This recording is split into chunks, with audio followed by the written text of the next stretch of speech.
بسم اللہ الرحمن الرحیم۔ السلام علیکم ورحمۃ اللہ وبرکاتہ۔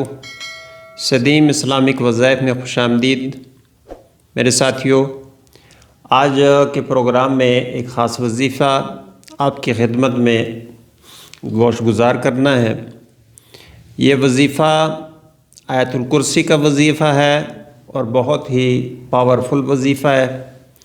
اس وظیفے سے انشاءاللہ تعالی آپ کی جو بھی حاجت ہو، جو بھی پریشانی ہو، جو بھی مصیبت ہو، تو اس کو وظیفے کرنے کے بعد آپ اللہ تعالیٰ کے بارگاہ میں عرض کریں گے تو انشاءاللہ تعالیٰ آپ کا جو بھی مسئلہ ہوگا اللہ تعالیٰ کے فضل و کرم سے، اس کے عطا سے انشاءاللہ تعالیٰ مراد پائیں گے۔ میرے ساتھیوں، جو بھی آپ وظیفہ کریں، سب سے پہلی بات آپ اپنے ذہن میں رکھیں کہ وظیفے کرنے کے ساتھ ساتھ جو مین چیز ہے وظائف کے لیے وہ ہے نماز کی پابندی۔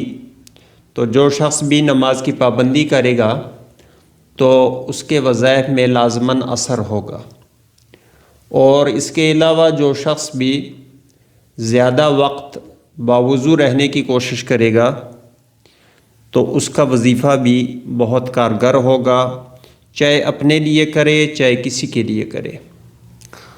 تو اس کے علاوہ جو شخص بھی یہ چاہے کہ اس کی رزق میں برکت ہو، وسعت ہو، تو اسے رسول اللہ صلی اللہ علیہ وسلم کے ارشاد کے مطابق صلہ رحمی کرنی چاہیے، یعنی ہمدردی کے ساتھ اپنے اقرباء میں سے، اپنے جاننے والوں میں سے، اپنے دوستوں میں سے، جس کسی سے بھی اگر انہوں نے کوئی آپ کے ساتھ زیادتی بھی کی ہو تو آپ کوشش کریں کہ ان کے ساتھ رحم کا معاملہ کریں، ان کے ساتھ خوش اسلوبی سے پیش آئیں۔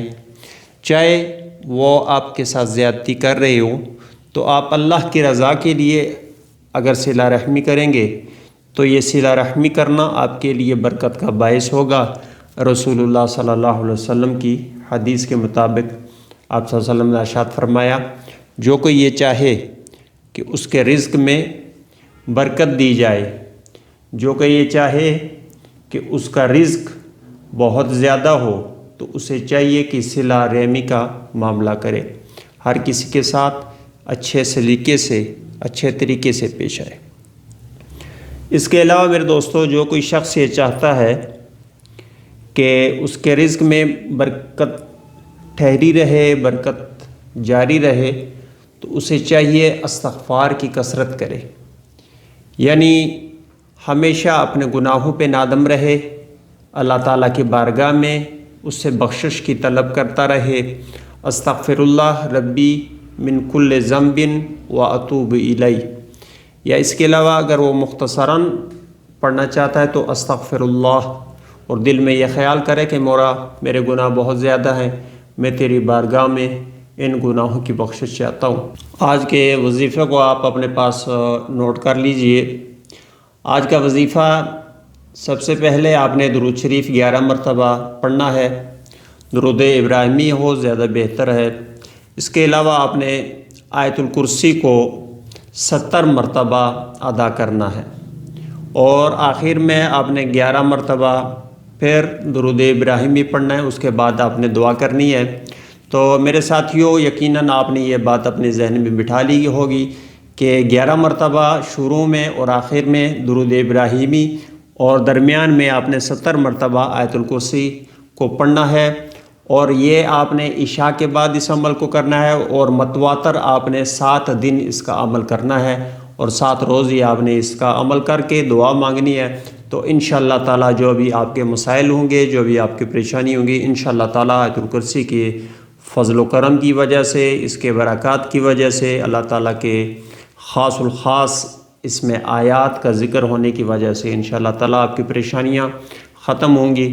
تو آج کا اس وظیفے کے ساتھ ہی اختتام پذیر ہوا آج کا پروگرام۔ آئندہ انشاءاللہ کسی اور وظیفے کے ساتھ آپ کی خدمت میں دوبارہ حاضر ہوں گا۔ تب تک کے لیے مجھے اجازت دیجیے۔ خدا حافظ۔